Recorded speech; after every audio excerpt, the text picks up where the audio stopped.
How's it going, everybody? Welcome back to the channel. My name's Kyle. Today, we're gonna do a little bit of service on my Hustler Raptor SD. I've got 106 hours on it and about 75-ish hours on this oil change. And I like to do between 50 and 100 hours every year, or really just every start of a season, right? So, we got some Kohler 10W30, which is what's recommended for the mower, the filter, and a replacement air cleaner. This engine is the 25 horsepower 7000 series Pro, so it has the better air cleaner on it, and it does not have the pre-filter on it. Some of them do, but that is definitely something I was asking about. And if you don't use a pre-treatment filter right, it really doesn't do a lot of good and can actually restrict airflow and burn more fuel. So I'll just stick with replacing this filter more often by itself. We're also going to sharpen the blades, and I was going to buy a blade balancer, which some of you may not know what a blade balancer is for. Really, the idea is to take equal amounts of material off each side of the blade, so that way it's not causing vibration and premature or excessive wear on the spindles on the mower. Again, most people are worried about, not so much, but we're going to kind of do things the proper way.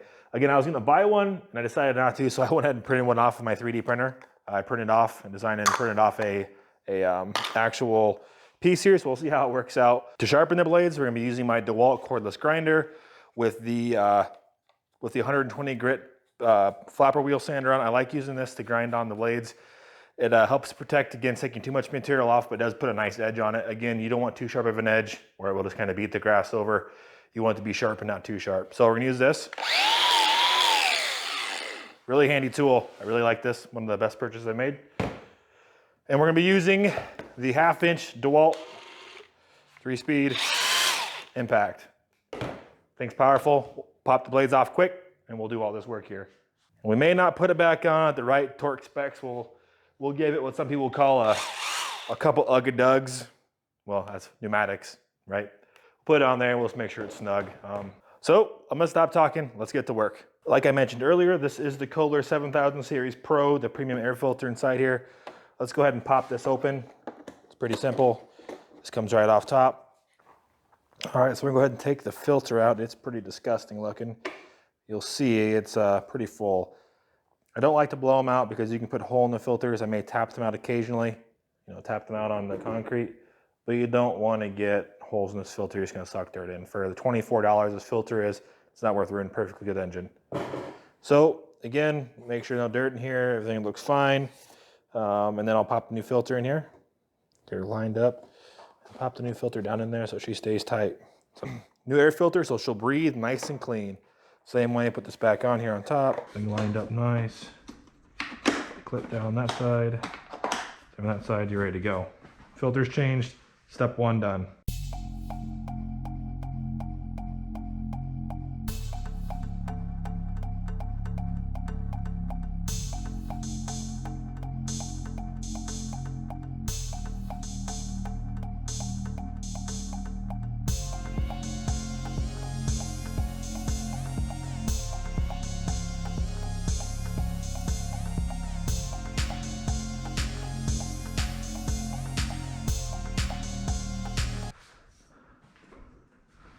Again, you see how I got this set up? It's stuff behind the wheel so it can't roll back. I've got jack stands up front here so we can get underneath of it.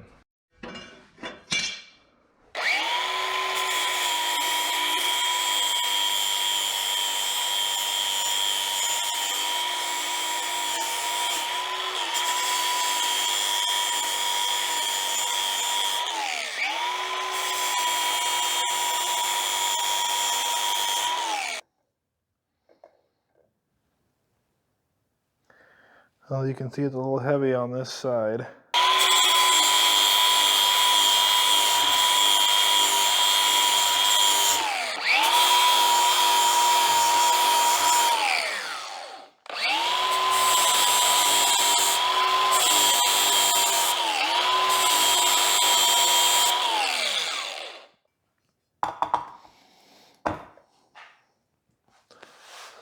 Well,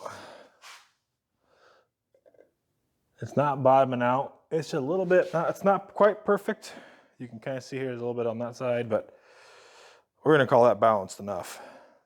Good enough.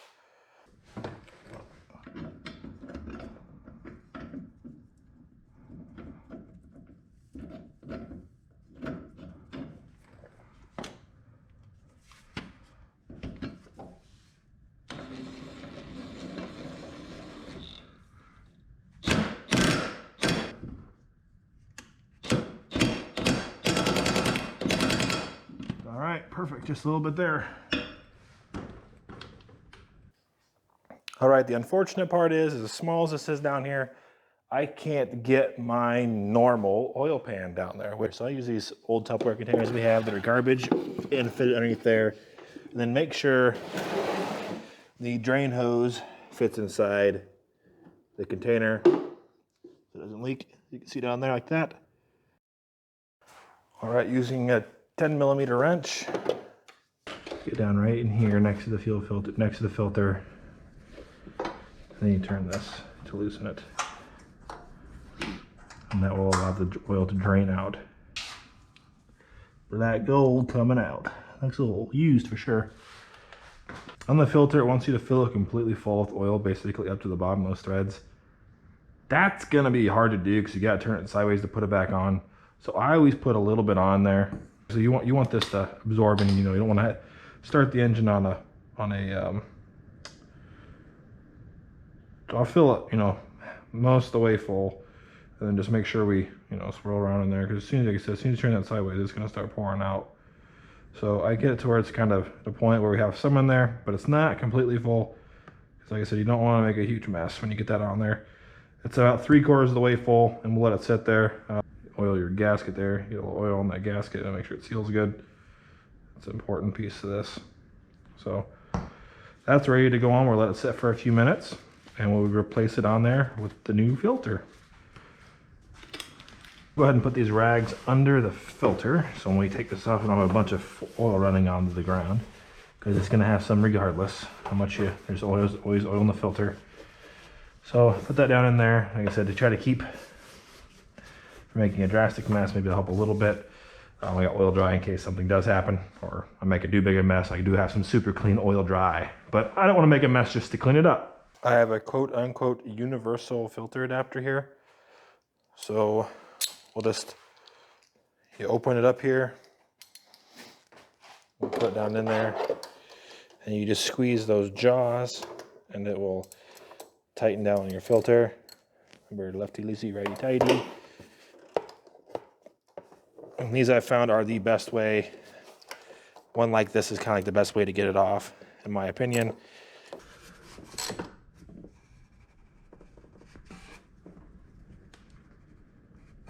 Turn, baby, turn, turn. So we got her loose. Get that out of the way. Spin her off quick. Try to make too big a mess.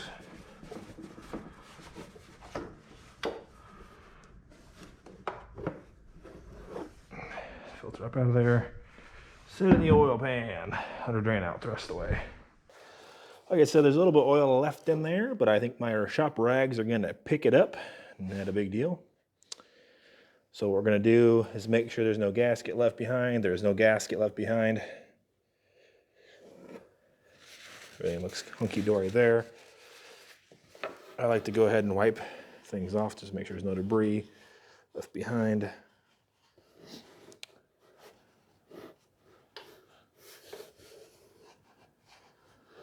Go ahead and take those rags out of there. Save me 90% of the mess, it looks like, so that's good news.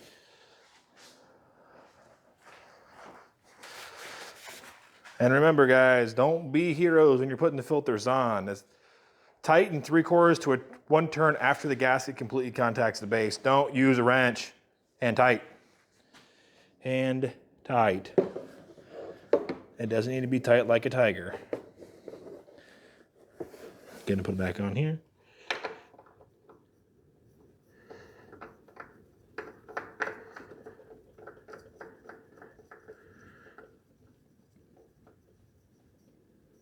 Okay, gasket's touching. We're going to give her 1 full turn. It's half turn. All right. Looks like we're basically done draining, so let's go ahead and tighten that back down.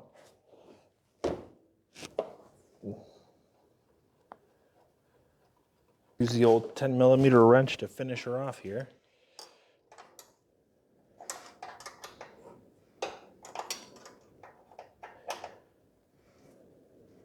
All right, perfect, golden. All right.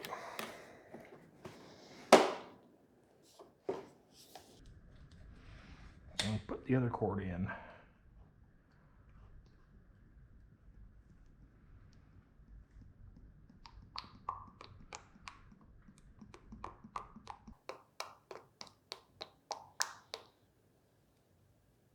I can put all of them, just to double check it here.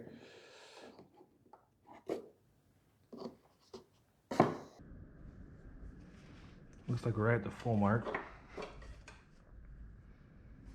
So we're gonna go ahead and start it up and make sure we get all the oil into the filter, double check it.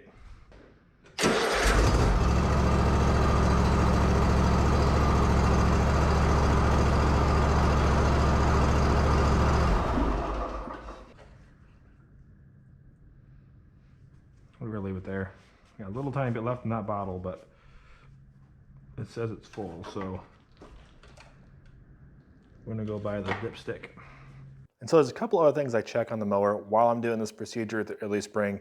And I also check during the season as well, if you've probably seen some other videos. Down in here, here is the overflow for the hydraulics. Again, this tank should have something in it, or you can see that it's had some liquid in it in the very, very recent past. Basically, you don't want to add too much to that, because when it gets warm, that tank is where the oil expands to and sits in there. So when it's warm, just double check, make sure there's some in there. Do not top off like it says. The fuel filter was changed not long ago, so I'm not worried about that. We just did the air filter. I always like to give one good look around here to make sure nothing's leaking. And it looks like everything's fine. We checked the air pressure in the tires, which I'm gonna have to add air to this tire and the other tire. They're both a little low. And then just make sure the connections are all good. Make sure there's no weird corrosion or anything from sitting for a few months. He was looking for a good shop light. This Dewalt 20-volt light is really nice, really bright. It's too high, medium, or off. It's nice for working on stuff like this. Use it quite a bit. Recommend it. I'll put this down below again as well in the description. Recommend one of these. They're nice. And just kind of check the condition of the tires. Make sure nothing's low. Give a quick walk around. We sharpen the blades. I think we're going to be good to go. Our spring work is done. Always be sure while you're in the shop you're wearing the correct attire. Safety glasses, Crocs. Maybe not Crocs. But remember, you ain't crocking, you ain't rocking. These are the symbol of midlife crisis fathers all around the world. Well, these maybe 30-year-old fathers with children. Slip-ons. Getting older every day. Well, everybody, that's going to wrap it up for today. The big thing here is make sure you're changing your engine oil often. That's the most important thing. Air filters are important as well, but really, as you start restricting airflow, you're just going to have poor performance. So keeping air filter clean is going to be to a benefit just in general. Check your belts. Check your other fluid levels like the hydraulic fluid that I did. Make sure your air pressure and tires are sufficient for what you're doing. A lot of people do run lower pressures because of a better ride quality on these residential mowers. And just keep an eye out on your mower. Make sure everything is intact, nothing seems out of whack. There's no drips below it before you start it for the spring and such like that. Again, this is just the stuff I do in the springtime. There's more you can do, less you can do. Again, you can go through and double check all your bolts, but the biggest things for me are, again, making sure your fluid levels are correct. You've got sharp blades and your tires are inflated. And really it starts, if you've got a bad battery, replacing that as well. Hope you guys found this video informative. I put a link down below here of all the different fluids and filters I use. It's about $49 to do this today. You can have this done at your dealer and it's probably going to cost you $120 or more. Just depends on what their hourly rate is. Again, don't forget to have your dogs and cats spayed or neutered. Oh, sorry, wrong channel. If this is your guys' first time servicing your mower, I'm not an expert by any means. Yes, it'd be nice to have an actual mower ATV lift, but I'm not going to buy one for doing a service once or twice a year. Just not worth having around and keeping in the way. So again, when you're doing stuff like this with using the jacks, make sure you're blocking your wheels so you're safe when you're doing these activities. You don't need to get hurt while you're doing this. Hope you guys learned something today, because like I always say, I learned the hard way so you don't have to. Thanks again for stopping in. This is Kyle signing out.